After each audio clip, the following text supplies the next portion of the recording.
No episódio de hoje, a gente vai falar sobre descanso e recuperação. Tudo bem, Kleber?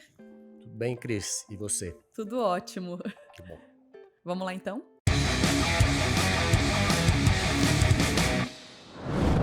O que é o descanso e o que é a recuperação quando se fala de treino? O descanso, a recuperação, né, é o que a gente vai buscar para entre as sessões de treino para que haja a adaptação que a gente está buscando, né? Então, assim, no treinamento, né, você tem que gerar um estresse, você tem que ter um agente estressor, né, gerar um estresse para o organismo, e o estresse são todas aquelas reações que ocorrem no corpo para lidar com aquele agente estressor.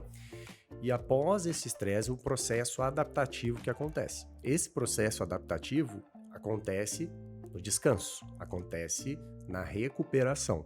E aí tem uma coisa que a gente fala que é a síndrome geral de adaptação, né, que você tem o estresse, tem uma resposta aguda, depois você tem o descanso, a parte da recuperação, né, onde o organismo responde da seguinte maneira: bom, se eu tô tendo que responder a esse agente estressor e eu preciso criar uma casca, eu preciso ficar mais forte do que esse agente estressor.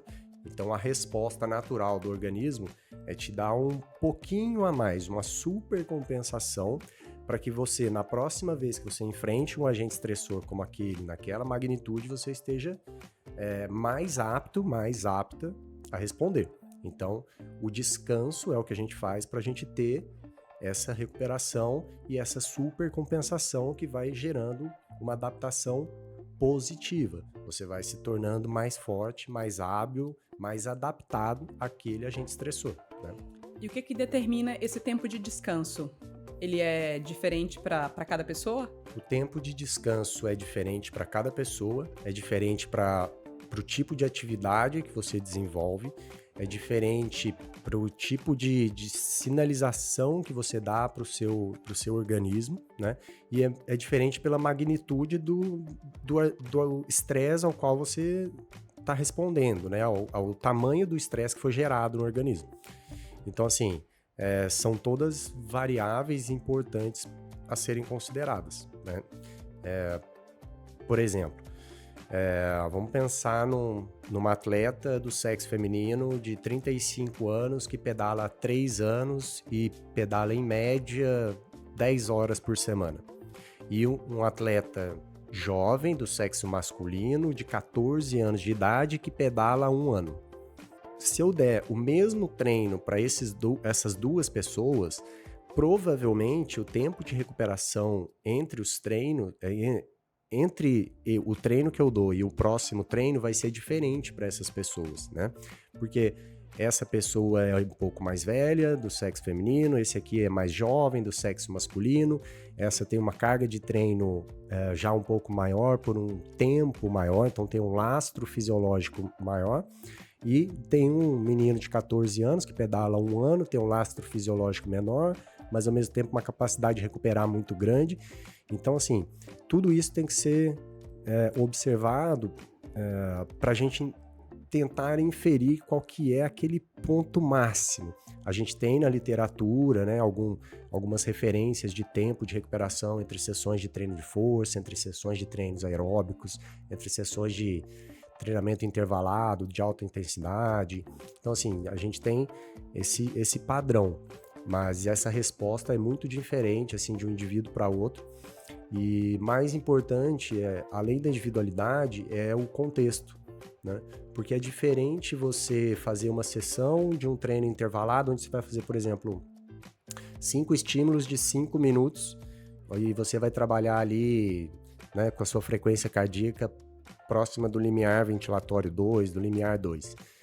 Ou você vai trabalhar com a potência ali a 110% do seu FTP, né? Enfim, qualquer referência que você queira usar.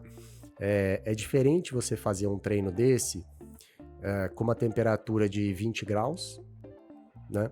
Às 8 horas da manhã, depois de ter dormido 8 horas e vindo de um dia off.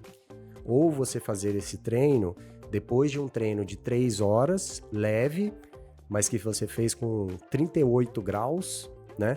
Aí você teve 18 horas de recuperação e vai fazer um treino intervalado desse, e depois à tarde tem um outro treino, e nessa noite você não dormiu bem. Então, o tempo de recuperação depois de uma sessão de treino, ele pode ser alongado ou pode ser diminuído de acordo com o contexto. Então, tem muitas variáveis que a gente tenta quantificar, tenta trazer para números, para que a gente torne o processo mais assertivo, né? Que tenha menos interferências de coisas mais qualitativas, que são mais difíceis de trabalhar, né, de maneira quantitativa e desempenhar, fazer um processo bem assertivo e tal. Mas no fim das contas é muito sobre a percepção do atleta, como é que se sente, como que o atleta está sentindo aquele treinamento. Porque assim, o treinamento ele não é sobre exatamente o que você faz. O treinamento é sobre como você responde ao que você faz.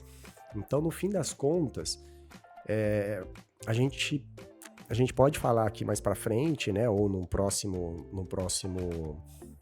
gravação, num próximo episódio, sobre medidas, né? A gente tem medidas quantitativas, qualitativas, então tem várias formas da gente mensurando essa adaptação, como é que o atleta ou a atleta se adapta ao treinamento, como que cada sessão impacta, mas no fim das contas o que a gente quer é gerar o sinal adaptativo correto, esperar na magnitude correta, né? Então eu quero gerar um sinal adaptativo na magnitude correta. Qual que é essa magnitude correta?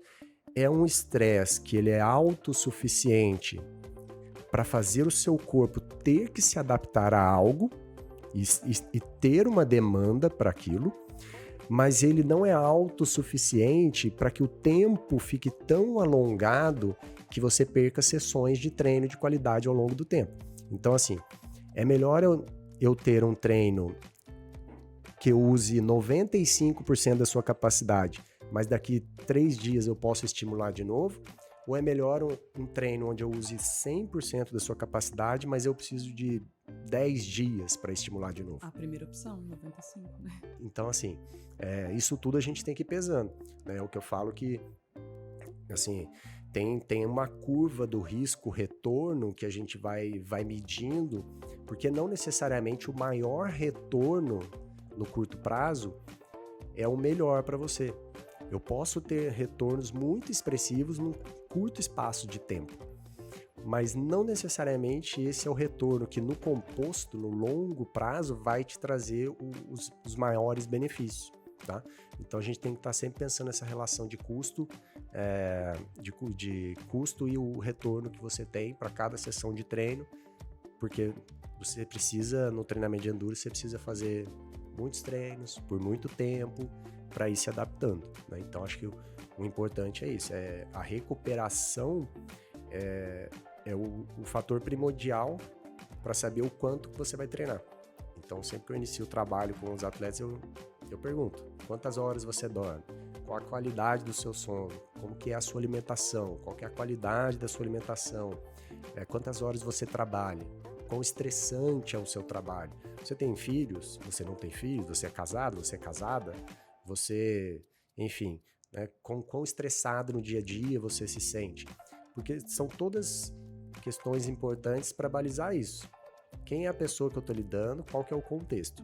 E aí depois eu vou acompanhando várias medidas que são quantitativas, qualitativas, e no longo prazo você vai percebendo como aquela pessoa reage a cada estímulo. E quando você tem uma consistência nesse trabalho, nessa análise dos dados, muitas vezes você consegue perceber quando algum agente estressor, que não o treino, está afetando aquela pessoa. Então, assim, muitas vezes eu falo, cara, esse treino não era para impactar essa pessoa desse jeito. Aí eu observo um dia, eu observo 2, até que eu falo, ó, o que está acontecendo? É alguma coisa que você vai resolver no curto prazo ou não? Porque se não for resolver e tem esse agente estressor que está aumentando a magnitude da carga total que você está exposto, porque uma coisa é a carga de treino, outra coisa é a carga total de estresse que você tem que lidar. Então, se esse agente estressor está potencializando os outros estresses, eu preciso reduzir os outros. Porque se eu mantenho, ele não é uma soma simples. Ele é sempre composto. A gente não sabe qual que é a última gota que faz transbordar. Mas a gente sabe que se transbordar, Já era. aí o seu trabalho depois é muito maior. Então, por isso que o manejo do treino muitas vezes vai além de simplesmente o treino. Quantos estímulos você faz? Qual a intensidade que você faz? É um manejo de, será que o treino intervalado hoje é a melhor opção? Será que o treino leve é a melhor opção? Mais tempo, menos tempo? Então, a recuperação é primordial por conta disso. É ela que vai balizar o que você vai poder treinar, né? E aí eu tenho um acrônimo para isso que é o PNT, que é o Papá, Naná, Treinar. Mas esse aí eu vou contar no próximo episódio. Próximo episódio, você vai descobrir o que é.